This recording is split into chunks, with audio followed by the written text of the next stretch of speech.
Xiwen Zhang. This is my first lab report.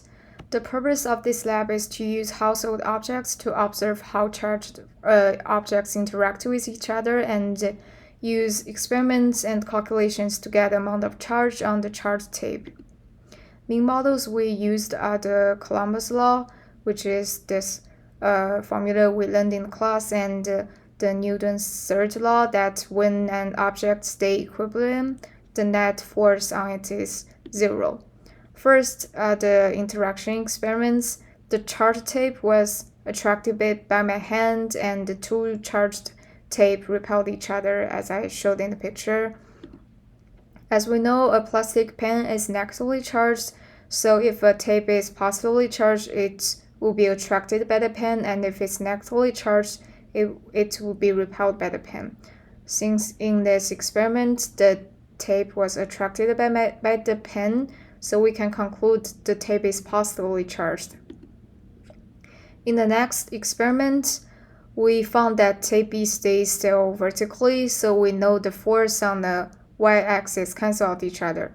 If tape B is a system and tape A is a surrounding, force on the y-axis are the gravitational force pointing to the negative y-axis, and the electric force given by the tape A point to the positive y-axis.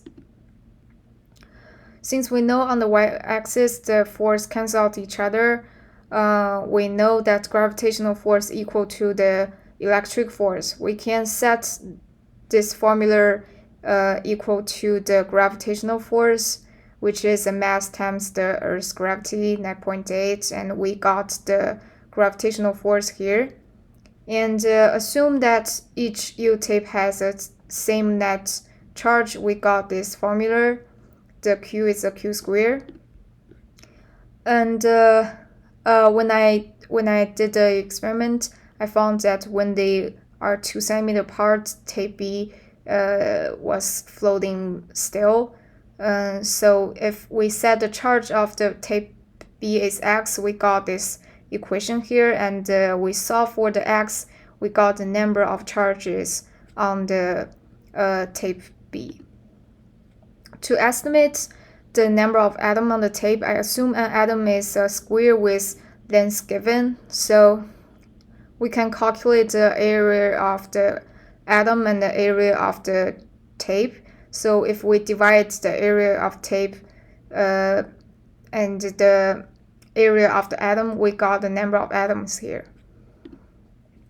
Then is my code. I set out constant here, and I used 2 spheres to represent the tape B and tape A, and I set them 2 cm apart. The mass is the mass of the tape B, and I wrote the function to calculate the number of charge given the mass and the tape A and tape B. First, to calculate the gravitational force, and then the distance between them. And as I explained before, we got this equation, the gravitational force equal to the electric force, and our purpose is to solve the Q here. So we first need to multiply the gravitational force and the distance square, and divide the constant, and then we got the Q square, and then if we got the square root of the Q, we can get the number of charge here.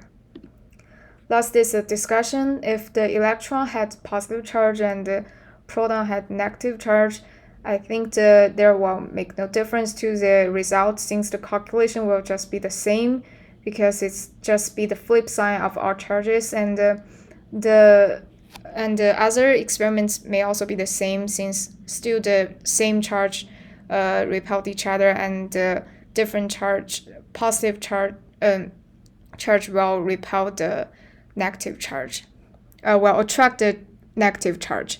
And it's important to handle the charge tape as little as possible, since if we touch the tape too much, we will conduct the charges to our hand and other objects.